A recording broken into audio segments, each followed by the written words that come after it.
Hello friends, good morning. ഒത്തിരി സ്വപ്നങ്ങൾ സീരിയലിൻ്റെ ഇന്നത്തെ എപ്പിസോഡ് റിവ്യൂയിലേക്ക് എല്ലാ കൂട്ടുകാർക്കും സ്വാഗതം. അങ്ങനെ ശരത്ത് മെല്ലെ നമ്മുടെ അഞ്ജുവിൻ്റെ അടുത്തേക്ക് വരുന്നുണ്ട്. അഞ്ജു സിംഗിളാണെന്നാണ് ഞാൻ കരുതിയത്. കല്യാണം കഴിഞ്ഞതാണെന്നുള്ളത് ആരതി പറഞ്ഞപ്പോഴാണ് എനിക്ക് മനസ്സിലായത്. എന്നിട്ട് ഹസ്ബൻഡ് എന്ത് ചെയ്യുന്നു എന്നൊക്കെ ചോദിക്കുന്നുണ്ട് കേട്ടോ. ആ സമയത്ത് അഞ്ജുവിന് വളരെ വിഷമത്തോടു കൂടി തന്നെ ഞങ്ങളുടെ സ്നേഹവിവാഹമായിരുന്നു, പക്ഷേ ഞങ്ങൾ പ്രതീക്ഷിച്ചത് ആ ഒരു ജീവിതം ഞങ്ങൾക്ക് കിട്ടിയില്ല. ഇപ്പോൾ രാഹുൽ ഒരു ട്രാവൽ ഏജൻസി നടത്തിയിട്ടുണ്ടായിരുന്നു. അതിൽ ചെറിയൊരു പ്രശ്നം കാരണം രാഹുൽ ഇപ്പോൾ എവിടെയാണെന്ന് പോലും എനിക്കറിയില്ല എന്ന് പറയുന്നുണ്ട്. ആ സമയത്ത് അഞ്ച് വിഷമിക്കൊന്നും വേണ്ട, നമുക്ക് സ്റ്റേഷനിൽ ഒരു പരാതി കൊടുക്കാം. അതൊക്കെ ഞാൻ കൊടുത്തതാണ്, പക്ഷേ ഒന്നും ശരിയായില്ല. അത് വിഷമിക്കേണ്ട, എൻ്റെ കൂടെയും ആളുകളൊക്കെ ഉണ്ട്. അവരോടൊക്കെ പറഞ്ഞതിന് ശേഷം തന്നെ അഞ്ജുവിന് വേണമെങ്കിൽ ഞാൻ രാഹുലിനെ കണ്ടെത്താനുള്ള ഒരു മാർഗം അന്വേഷിച്ച് തരാമെന്ന രീതിയിൽ ശരത്ത് പറയുന്നു കേട്ടോ. പക്ഷേ ശരത്തിൻ്റെ വാക്കുകൾ സത്യസന്ധമാണെന്നാണ് അഞ്ജു വിചാരിച്ചിരിക്കുന്നത്. ആ അഞ്ജുവിൻ്റെ മനസ്സിൽ ഒരു സമാധാനം കിട്ടുന്നുണ്ട് കേട്ടോ. പക്ഷെ അത് കഴുകൻ്റെ കണ്ണുകളായിട്ട് അയാൾ നോക്കുന്നുണ്ടായിരുന്നു കേട്ടോ. പിന്നീടാണെങ്കിലോ വർഷയെ ട്രീറ്റ്മെൻറ്റ് ചെയ്യാൻ വേണ്ടി വന്നിട്ടുണ്ടായിരുന്നു ആരതി. എന്നിട്ട് മസാജ് ചെയ്യുന്നതൊക്കെ പറഞ്ഞു കൊടുക്കുന്നുണ്ടായിരുന്നു ശിവയ്ക്ക്. അപ്പോൾ അബിയാണെങ്കിലോ ഓഫീസിലേക്ക് പോകാനായിട്ട് ഇറങ്ങുന്നു. അപ്പോൾ നമ്മുടെ വർഷയോട് ചെന്നിട്ട് പറയുന്നത്, വർഷ ഞാൻ എന്തായാലും ഓഫീസിൽ പോയിട്ട് തിരിച്ച് വരാം, നിങ്ങൾക്ക് എന്തെങ്കിലും വേണമെന്ന് ശിവയോട് ചോദിക്കുന്നുണ്ട്. ഇപ്പോൾ തൽക്കാലം ഒന്നും വേണ്ട, പിന്നെ വേണമെങ്കിൽ ഫോണിൽ വിളിച്ച് പറഞ്ഞോളാം എന്ന് പറയുന്നു. എന്നാൽ ഞാൻ പോയിട്ട് വരാം എന്ന് പറഞ്ഞിട്ട് ഇറങ്ങുന്നുണ്ട് കേട്ടോ. അപ്പോഴാണ് ആരതി നമ്മുടെ ശരത്തിൻ്റെ ഭാര്യ വരുന്നുണ്ട് കേട്ടോ. ഭാര്യ വന്നതിന് ശേഷം തന്നെ ഒരു പാഴ്സൽ കൊടുക്കാനുണ്ട്, അബി ഒന്ന് കൊടുക്കുമെന്ന് ചോദിക്കുന്നു കേട്ടോ. പക്ഷെ അതിനകത്ത് മയക്കുമരുന്നാണ്. അതിനുശേഷം ഇത് ഞാൻ പോണ വഴിക്ക് തന്നെയാണ് ചേച്ചി, ഞാൻ കൊടുത്തോളാം എന്ന് പറയുന്നു. എന്നാൽ എനിക്കിവിടെ തിരക്ക് കാരണം കേട്ടോ അബി, നിന്നെ ബുദ്ധിമുട്ടിച്ചൊന്ന് വിചാരിക്കരുത് എന്ന് പറയുന്നു. ഇതൊക്കെ ഒരു തിരക്കാണോ അല്ല ബുദ്ധിമുട്ടാണോ? അല്ലാതെ ഞങ്ങൾക്ക് വേണ്ടി ചേച്ചിയും ശരത്തേട്ടനും ഒരുപാട് കഷ്ടപ്പെട്ടില്ലേ, അതുകൊണ്ട് തന്നെ ഇനി ഞങ്ങൾ നോക്കിക്കോളാം എന്ന് പറയുന്നു. അതിനുശേഷം അബി പോകുന്നുണ്ട് കേട്ടോ. ശരത്താണെങ്കിലോ അതിനകത്ത് സാധനം ഇല്ലയെന്ന് ചോദിക്കുന്നുണ്ട്. അത് കറക്റ്റായിട്ട് ഞാൻ അതിനകത്ത് വെച്ചിട്ടുണ്ട്. അങ്ങനെ എല്ലാ ദിവസവും ഓരോരുത്തരുടെ കൂടെ അത് കൊടുത്തു വിടാം നമുക്കെന്ന് പറയുന്നുണ്ട് കേട്ടോ ശരത്ത്. അതിനുശേഷം വിവേക് വരുന്നുണ്ട്. വിവേകാണെങ്കിൽ വർഷയെ നോക്കാനായിട്ട് വരുന്നു. എന്നിട്ട് എവിടെ ആ ഒരു നേഴ്സ് വന്നില്ലേ എന്ന് ചോദിക്കുന്നുണ്ട്. അവർ ഇത്രയും സമയമായിട്ട് വന്നിട്ടില്ല എന്ന് പറയുന്നു. അപ്പോൾ പെട്ടെന്ന് വരുന്നുണ്ട് കേട്ടോ. ഇത്രയും സമയമായിട്ട് എന്താ ട്രീറ്റ്മെൻറ്റ് വരാത്തതെന്ന് ചോദിക്കുമ്പോഴത്തേനും അത് പിന്നെ എനിക്കൊരു വേറൊരു പേഷ്യൻറ്റിനെ കൂടി നോക്കാനുണ്ടായിരുന്നു, അപ്പോൾ അതുകൊണ്ടാണെന്ന് പറയുന്നു. കൃത്യസമയത്ത് ഇവിടെ വരണമെന്നും അല്ലെങ്കിൽ അവിടെ നോക്കണ പൈസ കൂടെ ഞാൻ കൂടുതൽ ഇവിടെ തരാമെന്ന് വിവേക് പറയുന്നുണ്ട്. എനിക്ക് അങ്ങനെ പറ്റില്ല സാർ, കാരണം എനിക്ക് 2 പേഷ്യൻസിനെ ഒരുപോലെ നോക്കണം. സാലറി എനിക്ക് കുറച്ച് കമ്മിയായാലും സാരമില്ല, 2 പേരും കൂടി നല്ല രീതിയിൽ ജീവിതത്തിലേക്ക് വന്നാലാണ് എനിക്ക് സമാധാനമുള്ളൂ എന്നൊക്കെ പറയുന്നു കേട്ടോ. ആ സമയത്ത് ഇവരെല്ലാം തന്നെ ഈ ഒരു പെണ്ണിൻ്റെ വർത്തമാനം അത് വിശ്വസിക്കുകയാണ് കേട്ടോ ചെയ്യുന്നത്. അതിനുശേഷം രാഘവനെയും നമ്മുടെ ശ്രീനാഥിനെയും കാണിക്കുന്നുണ്ട്. ഫുൾ കുടിയായിട്ട് 2 പേരും കൂടി രാവും പകലും കുടിച്ചുകൊണ്ടേ നടക്കുകയാണ് കേട്ടോ.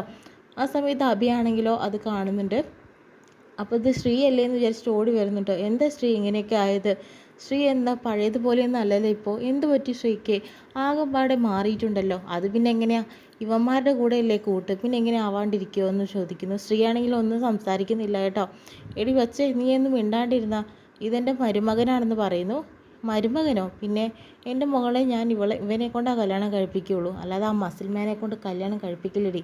നീയൊക്കെ എൻ്റെ കൊച്ചിനെ എവിടെ കൊണ്ടുപോയി ഒളിപ്പിച്ച് വെച്ചടി? അവളെ എവിടെയുണ്ടെങ്കിൽ ഞാൻ കണ്ടെത്തും. എൻ്റെ മകൾ എവിടെയാണെന്നുള്ളത് എന്നോട് പറയണ്ടേ, ഞാൻ അവളുടെ അച്ഛനല്ലേ എന്നൊക്കെ പറഞ്ഞിട്ട് അങ്ങനെ നല്ല ഡയലോഗ് അടി കേട്ടോ. ആ സമയത്ത് ശ്രീനാഥ് ഒന്നും പറയുന്നില്ല. അപ്പോൾ ശ്രീ ഇങ്ങനെയാവുമെന്ന് ഞങ്ങൾ വിചാരിച്ചില്ല. വർഷയ്ക്ക് എത്രമാത്രം സങ്കടമാവും ശ്രീ ഇങ്ങനെ നടന്നിട്ടുണ്ടെങ്കിൽ. അവൾ എന്തിനാ ഇങ്ങനെ വിഷമിപ്പിക്കണം എന്ന രീതിയിലൊക്കെ ചോദിക്കുന്നു. അവൾക്കിപ്പോൾ എന്ത് വിഷമമാണ്, എൻ്റെ മകൾ എവിടെയാണെന്ന് പറഞ്ഞു താടിയെന്ന് പറയുന്നു. മര്യാദയ്ക്ക് പൊക്കോടോ, നിന്നോടൊന്നും സംസാരിക്കാൻ എനിക്ക് പറ്റില്ല എന്ന് പറഞ്ഞിട്ട് അഭി പോകുന്നു കേട്ടോ. ആ സമയത്ത് ശ്രീനാഥിനോട് രാഘവൻ പറയുന്നുണ്ട്, ഒന്ന് ലൈൻ വലിക്കാൻ നോക്കിയതാ, പക്ഷേ അത് പൊട്ടിപ്പോയി, അതപ്പോൾ ഇങ്ങനെ ഉണ്ടായതെന്ന് പറയുന്നു.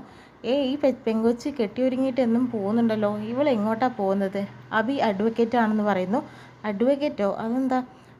അതെ, അഭി വക്കീലാണെന്ന് പറയുന്നു. അയ്യോ വക്കീലോ?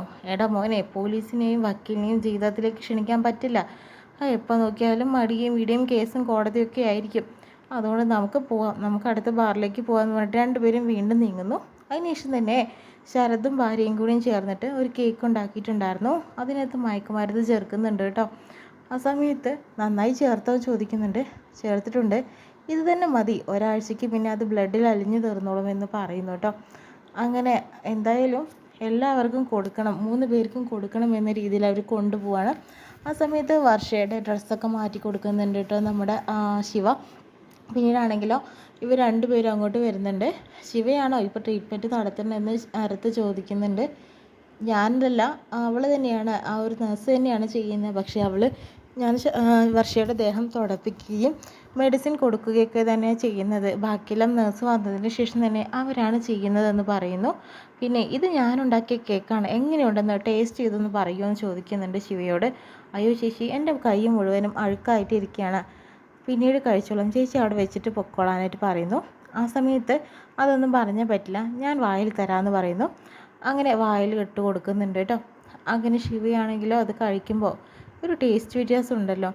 ഉണ്ടല്ലേ, ഇതാണ് ഇവളുണ്ടാക്കിയ കേക്കിനൊക്കെ വളരെ ടേസ്റ്റ് ഉണ്ടെന്ന് എല്ലാവരും പറയുന്നത്. എല്ലാത്തിലും വ്യത്യസ്തമായിരിക്കും. എവിടെ അഞ്ചു എവിടെയെന്ന് ചോദിക്കുന്നു. അഞ്ചു വർഷയുടെ ഡ്രസ്സ് അലക്കാനായിട്ട് പോയിരിക്കുകയാണ്, ബാത്റൂമിലുണ്ടെന്ന് പറയുന്നു. അഞ്ചു വരുന്നുണ്ട്. എന്താ അഞ്ചു, ബാത്റൂമിലിട്ടൊക്കെ വർഷയുടെയും നിങ്ങളുടെ ഡ്രസ്സ് അലക്കേണ്ട കാര്യമൊന്നുമില്ല, താഴത്ത് വാഷിംഗ് മെഷീനുണ്ട്, അതിൽ കൊണ്ടുവന്നിട്ടിട്ട് അലക്കിക്കോ, അതിനെന്താ പ്രശ്നമെന്ന് ചോദിക്കുന്നുണ്ട് കേട്ടോ. ഇനി നാളെ മുതൽ അങ്ങനെ ചെയ്താൽ മതി. പിന്നെ ഇതാ കേക്ക്, ഞാൻ ഉണ്ടാക്കിയത്, അതൊന്ന് കഴിച്ച് നോക്കുമെന്ന് പറയുന്നു. അഞ്ചുവിന് കൊടുക്കുമ്പോഴും നന്നായിട്ടുണ്ടെന്ന് പറയുന്നു. ഞാൻ ഇതൊക്കെ ഒന്ന് വിരിച്ചിട്ടിട്ട് വരാമെന്ന് പറഞ്ഞിട്ട് അഞ്ച് പോവാട്ടോ. പിന്നീടാണെങ്കിലോ അഭി അതെന്നെ ആലോചിച്ചുകൊണ്ടിരിക്കുക, ശ്രീനാഥിൻ്റെ കാര്യം. അപ്പോൾ അഞ്ചു വരുന്നുണ്ട്. എന്താ വക്കീലിങ്ങനെ ആലോചിച്ചുകൊണ്ടിരിക്കുന്നത്? ഞാൻ ഇന്ന് ശ്രീനാഥിനെ കണ്ടിട്ടുണ്ടായിരുന്നു, ആ രാഘവൻ്റെ കൂടെ കുടിച്ച് കൂത്താടി നടക്കുകയാണെന്ന് പറയുന്നുണ്ട്. ആ സമയത്ത് അഞ്ചു ചോദിക്കുന്നുണ്ട്, വർഷയുടെ ഈ അവസ്ഥ കണ്ടിട്ടായിരിക്കും എങ്ങനെയൊക്കെ നടക്കുന്നതെന്ന് പറയുമ്പോൾ അതിന് ശരിക്കും ഇങ്ങനെ അത് യാദൃശ്ചികമായി നടന്നതല്ലേ വർഷയുടെ ആക്സിഡൻറ്റ്, അത് സ്ത്രീയായിട്ട് എന്ത് ബന്ധമാണ്, എന്തൊക്കെയോ അവിടെ സംഭവിച്ചിട്ടുണ്ട്, സ്ത്രീ ആകെ മാനസികമായി തളർന്ന മട്ടിലാണ് കാണുന്നതെന്ന് പറയുന്നു. ശിവ അങ്ങോട്ട് വരുന്നുണ്ട് കേട്ടോ. എന്താ രണ്ടുപേരും കൂടി ഞാൻ വന്നപ്പോൾ സംസാരം നിർത്തിയത്?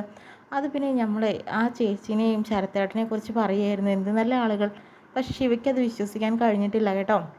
പിറ്റേ ദിവസമാണെങ്കിലോ പെട്ടെന്നൊരു പാക്കറ്റും കൊണ്ട് അവളുടെ അടുത്തേക്ക് വരുന്നുണ്ട്. പെട്ടെന്ന് ഈ ഡ്രസ്സിൽ വെച്ച് സ്റ്റിച്ച് ചെയ്യുമെന്ന് പറയുന്നു. നാളെ ആരെങ്കിലും പുറത്ത് പോവുകയാണെങ്കിൽ, ആ പെൺപിള്ളേർ പുറത്ത് പോവുകയാണെങ്കിൽ അവരുടെ കയ്യിൽ ഇത് കൊടുത്ത് വിട്ടോളാനായിട്ട് പറയുന്നു. ഇന്നാണെങ്കിൽ അഞ്ചു കേട്ടോ പുറത്ത് വരുന്നത്. ആ സമയത്ത് അഞ്ചിനോടും ചെന്ന് പറയുന്നുണ്ട്, ഇത് ഒന്ന് കൊടുക്കുമെന്ന് ചോദിക്കുന്നുണ്ട്. ഇതിൽ അഡ്രസ്സ് ഉണ്ടെന്ന് പറയുന്നു.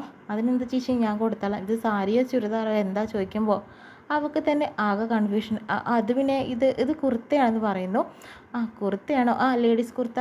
എനിക്ക് ടൈം ഇല്ലാത്തതുകൊണ്ട് അഞ്ചു ഇവിടെ നിന്ന് പോകാനായിട്ട്, എനിക്ക് വേറെ ഒരു വർക്ക് തീർക്കാനുണ്ട്. അഞ്ചുവിന് ഇത് ബുദ്ധിമുട്ടൊന്നും ആയില്ലല്ലോ? ഒരു ബുദ്ധിമുട്ടില്ല ചേച്ചി, ഞാൻ കൊടുത്തോളാം എന്ന് പറയുന്നു. അങ്ങനെ പോവാട്ടോ. ആ സമയത്ത് ശരത്ത് വരുന്നുണ്ട്. തനിക്ക് ഒരു പാഴ്ച പറ്റിയല്ലോ, കാരണം അഭിയും ശിവയാണെങ്കിൽ ഇങ്ങനെ സംഭവിക്കാൻ പാടില്ല, അവരത് കണ്ടുപിടിക്കും. അഞ്ചു ആയതുകൊണ്ട് പോട്ടെ, എന്താണ് ആ ഡ്രസ്സ് എന്നുള്ളത് വ്യക്തമായി മനസ്സിലാക്കിയിട്ട് വേണം കൊടുക്കാനായിട്ട്. അവരെന്തെങ്കിലും ചോദിച്ചാൽ ഇങ്ങനെ ബബ്ബ അടിച്ചു കഴിഞ്ഞാൽ അവർക്ക് മനസ്സിലാവും. അഞ്ജുവിനെ കൊണ്ട് പ്രശ്നമില്ലാത്തതുകൊണ്ട് അത് സാരമില്ല എന്ന് ശരത്ത് പറയുന്നു. എന്തായാലും ഈ ആട്ടിൻതൊഴിലിട്ട ചെന്നായ്ക്കളെ മാതിരിയാണ് കേട്ടോ ഇവർ വളരെയധികം മറ്റുള്ളവരെ ഉപദ്രവിക്കാനായിട്ട് നടക്കുകയാണ് കേട്ടോ. എന്തായാലും പലനാൾ കള്ളൻ ഒരു നാൾ പിടിയിലെന്ന് പറഞ്ഞ പോലെ ഒരു ദിവസം ഇവർ എന്തായാലും പൊക്കുന്നുള്ളത് ഉറപ്പാണ്. ഇത്രയും കാണിച്ചുകൊണ്ട് ഇന്നത്തെ എപ്പിസോഡ് വിശേഷം കഴിയുന്നത്.